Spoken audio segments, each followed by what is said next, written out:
1, 2, 3, 1, 2, 3. Boa noite a todos. Vamos terminando, né, o nosso curso de direitos reais. Nós estamos falando de direitos reais, unidade 1 ainda, embora nós já estejamos na parte de propriedade e justamente nessa parte 14. Então aqui nós temos a parte 14 e a parte 15, aí termina o nosso programa de direitos reais. E hoje nós vamos falar sobre direitos do usufrutuário. Atenção, porque ele está cortando um pouquinho ali, mas a gente vai tentar ler para vocês, tá? Uma questão de ajuste aqui do data show da sala. Então, direitos do usufrutuário.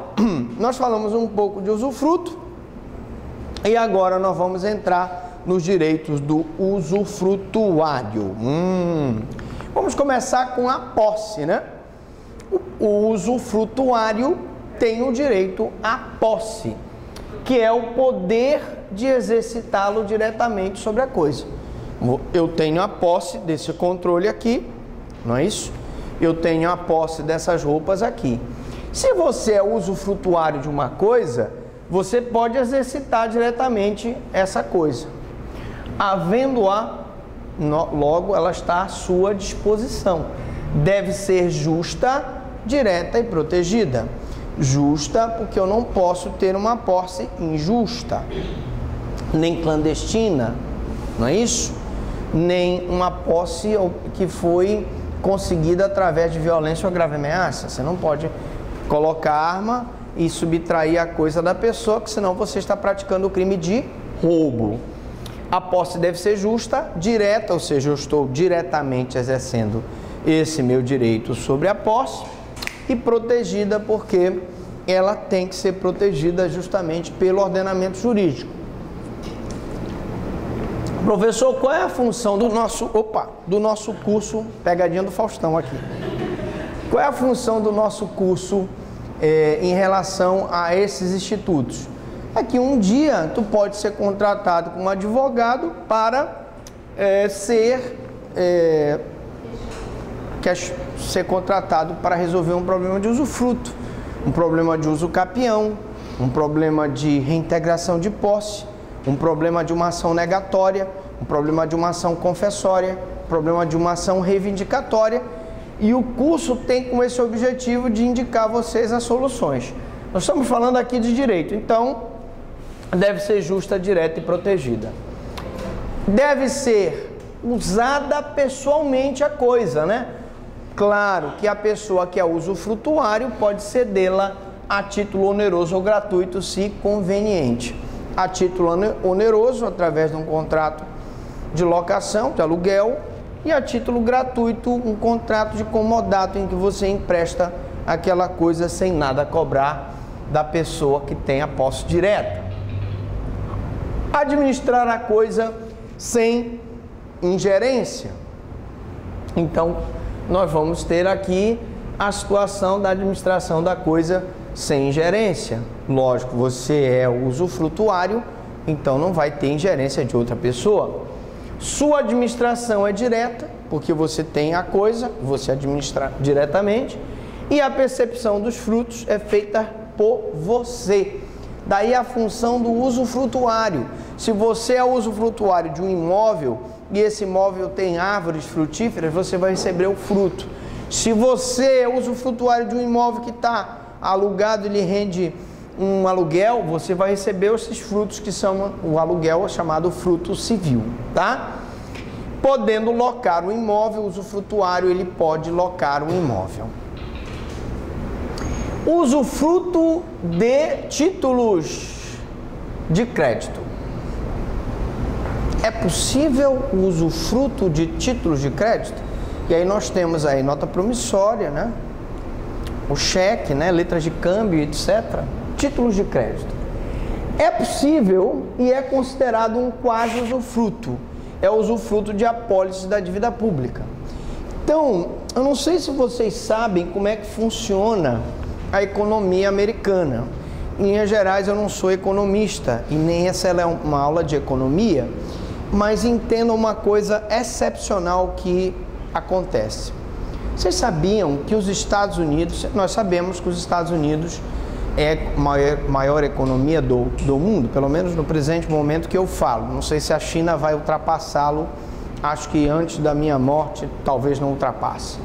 Mas são mais de $1 trilhão de produto interno bruto. Mas com toda essa fortuna que é produzida pelos Estados Unidos, saibam que os Estados Unidos é como se fosse uma empresa com saldo absolutamente negativo. Como, professor? É verdade. Os Estados Unidos, eles compram mais do que eles vendem, embora essa rotatividade seja grande. Aí você que está ali com aquele boné bonitinho, boné do Jack Chan, ela vai me perguntar, mas professor Franklin, como é que os Estados Unidos não quebram? É uma boa pergunta. Por que uma empresa que é deficitária não quebra? Porque os Estados Unidos, eles financiam a dívida pública dele emitindo o título da dívida pública, é o que nós estamos falando aqui. Então, ele emite títulos e quem compra esses títulos? Todos os países. A China, o Japão, o Brasil compra títulos da dívida pública americana. E por que se compra títulos da dívida pública americana, professor Franklin? Porque é o país mais seguro. Os Estados Unidos, teoricamente, nunca vai quebrar, porque se os Estados Unidos quebrar, quebra o mundo todo. Então, a própria China compra títulos da dívida pública americana que ela resgata periodicamente, outros países fazem a mesma coisa. E com essas apólices da dívida pública, com esses títulos da dívida pública, o governo americano financia a sua dívida. Então, imagine você quer fazer um usufruto de um título de crédito, né? Você tem um título da dívida pública, você tem o usufruto sobre aquele título. O usufruto de um rebanho, usufruto de florestas, usufruto de minas, mesmo considerado um usufruto impróprio. Qual a vantagem de ter um usufruto de um título da dívida pública? É que se você recebe os frutos civis, você vai receber os rendimentos daquele título. Confere? Você vai receber os rendimentos. Se você tem um rebanho leiteiro, você recebe o leite do rebanho. Você recebe a carne. Se forem florestas, você vai receber as frutas, você vai receber a madeira. Minas, você vai receber o fruto daquela mina, que seria o ouro, a prata, o cobre, o alumínio, etc. Tá? Mesmo considerado impróprio. Porque neste caso o usufrutuário percebe os produtos e não os frutos. O leite é um produto do rebanho, o ouro é um produto da mina, por isso que ele é considerado impróprio. Já o usufruto de coisas consumíveis é chamado de quase usufruto, porque neste caso não há como restituir a coisa. Tu tem o usufruto de uma coisa consumível, por exemplo, tu tem o usufruto da produção de uma fazenda de trigo, e tu consomes aquele trigo, é uma coisa consumível. Tu tens o usufruto da produção de laranja, tu vais consumir. Então aquelas coisas consumíveis são o que nós chamamos de quase usufruto, porque não há como restituir a coisa. Porque vejam, o usufruto parte do princípio de que a pessoa usa aquela coisa durante um tempo e depois restitui. Se for um imóvel, tem essa questão da restituição, mas se não for, eu vou ter um quase usufruto, porque eu não posso restituir a coisa, tá? Tudo que é consumível, seja combustível, seja alimentos, seja o que você consumir e não restituir, é o que nós chamamos de quase usufruto. Então, usufruto impróprio, se cair na prova, atenção, pergunta de prova.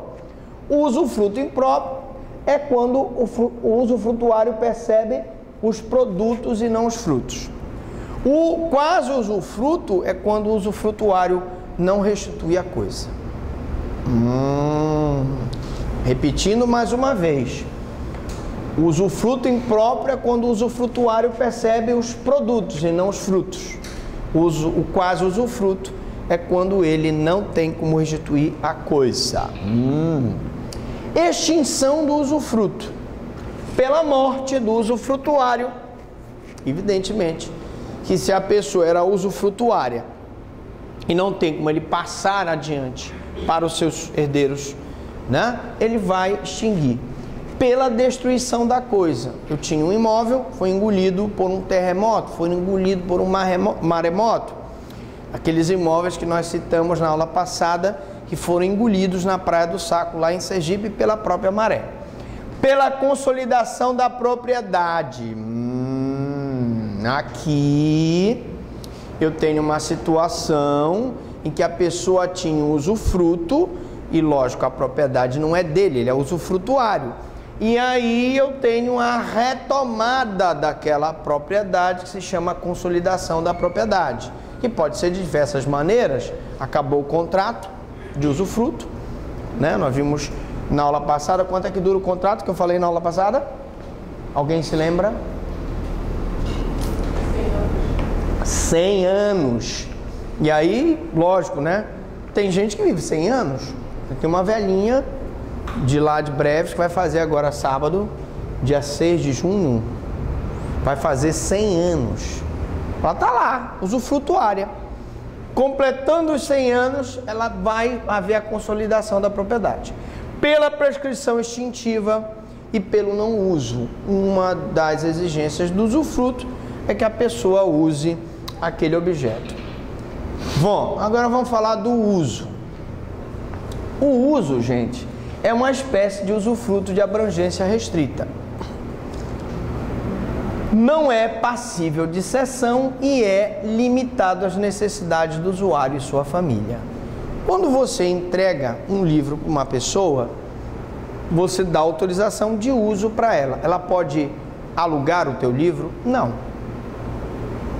Ela pode doar o teu livro? Ela não tem a propriedade? Também não. Se você, por exemplo, entrega um imóvel de praia, o teu irmão vem de um outro estado, tens uma casa de praia, casa bonita, lá em Salinas, e aí você pega e diz para ele: olha, mano, eu vou te dar o direito de uso. Então, esse direito, ele tem abrangência restrita.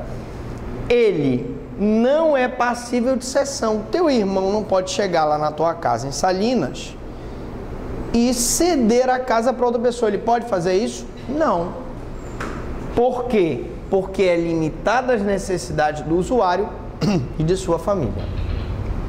A habitação, outro direito real, a habitação. É um direito real de habitação, é restrito ao uso da coisa que consiste em residir em determinado prédio com a família. Preste atenção, uma coisa é o meu irmão vir no mês de julho ou em janeiro para passar as férias e eu dar o direito de uso. E outra coisa, meu irmão vir com a família dele permanentemente e eu dar o direito de habitação, em que ele vai residir em um determinado prédio com a sua família, que é meu e eu estou dando o direito de habitação. Deu para entender a diferença? Uma coisa é temporária, bastante limitada, e uma coisa é por um prazo mais elástico e abrangente, não podendo ceder a título oneroso ou gratuito. Claro que assim como o direito de uso, ele não pode ceder a minha propriedade para outrem por conta do título oneroso ou gratuito. Ele não pode alugar, porque eu estou só com direito de habitação, tá? Convém que você faça um contrato, porque depois ele pode até querer adquirir a posse da propriedade pelo uso, através do uso capião. E se você provar que era uma habitação, ele não vai poder fazer isso. Aplica-se ao uso e à habitação os princípios do usufruto no que couber, artigo 1414. E aí, usar, gozar, menos dispor, né? Você não pode dispor, você não pode vender, você não pode locar. A constituição de renda sobre imóveis é considerada pelo novo Código Civil como direito obrigacional e não mais como direito real. Constituição de renda, se você, através daquele imóvel, você faz um contrato para que aquele imóvel seja explorado economicamente, evidentemente que ele é considerado como direito obrigacional e não como direito real, tá?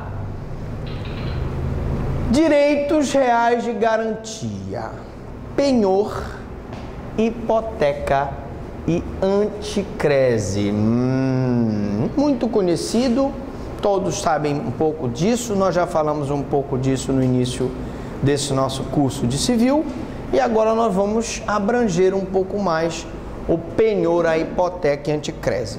Podemos continuar? Alright? Introdução. Alguns juristas entendem que os direitos reais de garantia não apresentam rigorosamente as características próprias dos direitos reais sobre as coisas alheias. Por quê? Porque, gente, na verdade, quando você está aperreado financeiramente, vai na Caixa Econômica e empenha uma joia para a Caixa Econômica, você tem a ciência de que se você não pagar, não resgatar aquele penhor, a Caixa vai leiloar. Mesma coisa a hipoteca. Você tem um imóvel, você precisa de dinheiro, você hipoteca o teu imóvel. Se você não pagar a hipoteca, o que vai acontecer? A Caixa Econômica vai ir, o banco vai e toma a tua propriedade. Então, por isso é que alguns especialistas, alguns juristas dizem que rigorosamente as características próprias dos direitos reais eles não apresentam, tá? Porque se tais direitos em geral separam de um lado o direito de disposição, quem é que está com direito de disposição? Aí diferencia, né? No penhor, quem está com direito de disposição, a coisa móvel, é a empresa que empenhou, no caso a Caixa Econômica, no exemplo. E no caso da hipoteca, até o momento que você está pagando rigorosamente a hipoteca, você está com direito de disposição da coisa. E disposição significa aqui a venda. Na verdade, você não pode vender o imóvel hipotecado porque ele está com ônus, né? A hipoteca nós já vimos em outro momento desse nosso curso, tem que ser levada no cartório e registrada. Então tu não tem o direito de disposição, mas tu tem o direito de uso e gozo, enquanto tu pagares a hipoteca. Tu perderás o teu direito de uso e gozo se tu não pagares a hipoteca. No caso dos direitos reais de garantia, não se desmembram os direitos originados da propriedade. É isso que eles estão dizendo. Eu tenho aqui o uso e o gozo, mas eu não tenho, no caso da hipoteca, a disposição. E no penhor eu tenho o direito de nem de disposição, nem de uso e nem de gozo. Operando-se apenas a vinculação de uma coisa a determinada obrigação. Aquela hipoteca está vinculada ao teu pagamento.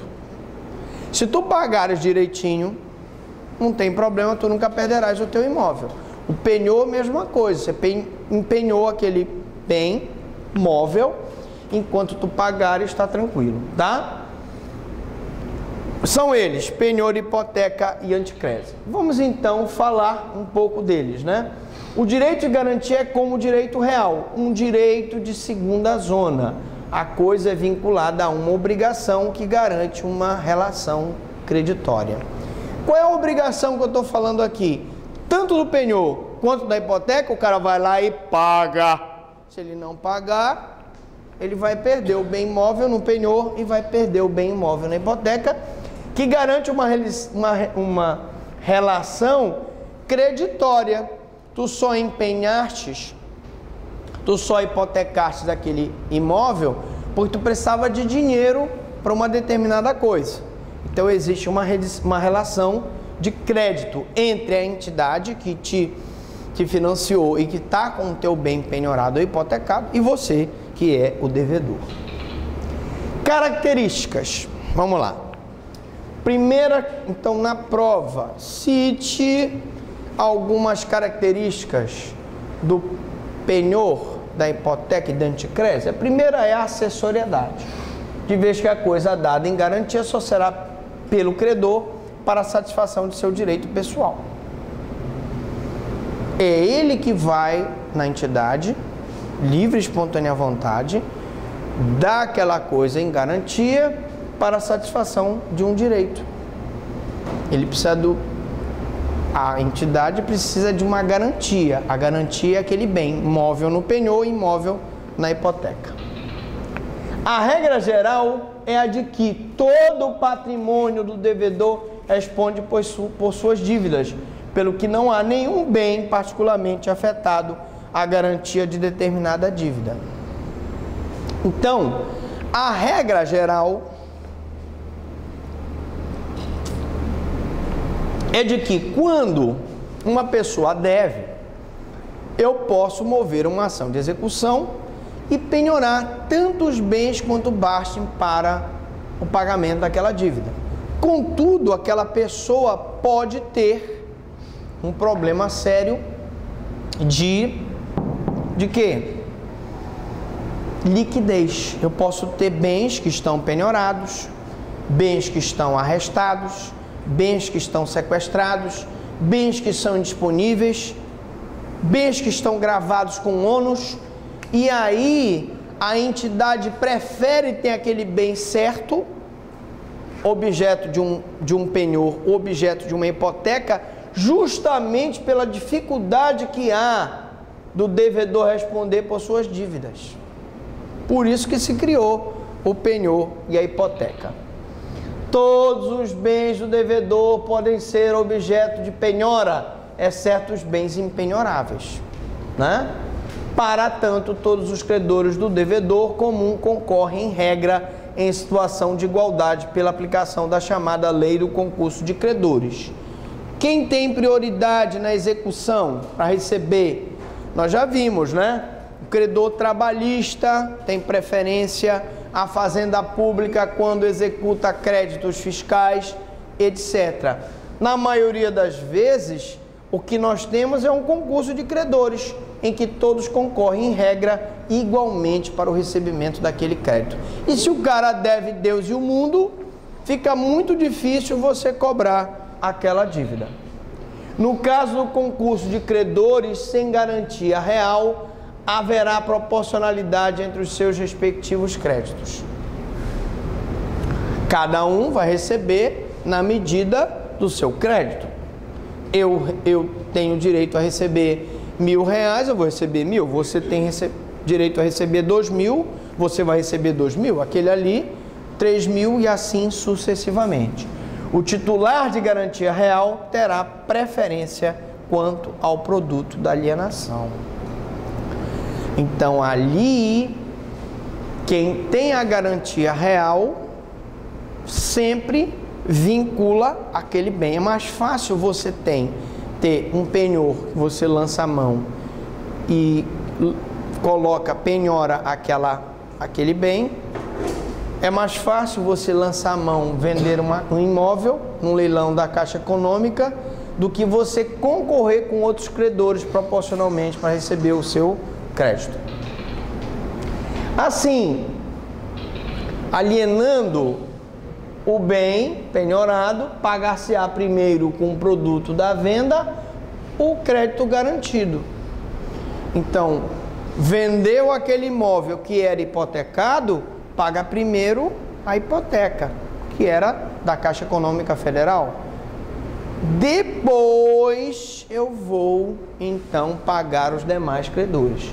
As garantias podem ser de natureza pessoal, o aval e a fiança, e cuidado, porque quando você assina um contrato de fiança, num contrato de aluguel, você está sendo responsabilizado. Se o locatário não pagar, o fiador paga. e a natureza aqui é pessoal, e incidir sobre todo o patrimônio do fiador, né? Ou de natureza real, que vincula a um determinado bem, a uma obrigação. A garantia vincular-se-á também fora do patrimônio do devedor, por exemplo, o aval e fiança, ou garantia real, penhor, hipoteca e anticrese. Então, aqui, a fiança do contrato de locação funciona para que haja os bens do fiador, sejam garantia do pagamento. Mas no penhor, na hipoteca e na anticrese, é o que está empenhado, é o que está como hipotecado que vai ser a garantia, tá? Vinculando um terceiro estranho à relação creditória, se tiver o fiador, se tiver a pessoa que assinou o aval. A relação de garantia em princípio, de natureza pessoal, cuja vinculação de certo bem a tal relação é que a torna de natureza real. Então, a primeira situação é de uma relação pessoal. Na hora em que eu gravo aquele bem com ônus real, ela passa a ser de natureza real, tá? Na hora em que você faz o contrato, ela é pessoal. A partir do momento que eu levo aquele imóvel no cartório de registro de imóveis e registro como uma hipoteca, ali passa a ser de natureza real, por incidir no poder direto e indireto do credor sobre a coisa. Direto, normalmente no penhor, ele perde totalmente a posse direta da coisa. Indireto, na hipoteca, por exemplo, que garante um direito pessoal, que é o crédito, e não se descaracteriza por coexistência da garantia real. Se eu tenho a garantia real, a instituição vai receber o bem que está em garantia.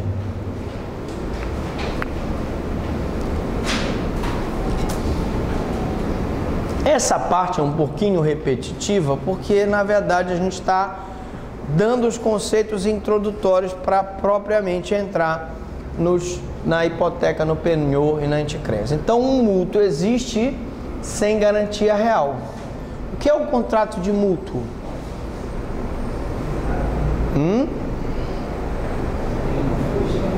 É um empréstimo, né?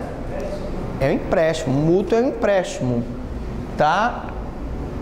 Eu faço um contrato de mútuo, que é o empréstimo, né? E qual é a minha garantia? É o cheque assinado, nota promissória, né? E às vezes aquele cheque não tem liquidez. Por isso é que as instituições financeiras optam por uma garantia real. É mais fácil eu conseguir receber o meu dinheiro se a pessoa pela qual eu emprestei dinheiro tem a garantia real. Os privilégios e as garantias reais de certos direitos a certos credores, seja pela lei ou à vontade das partes, de colocar em posição de vantagem face aos outros credores, tendo em vista a qualidade do crédito por força da conveniência no âmbito econômico e comercial. Então, algumas pessoas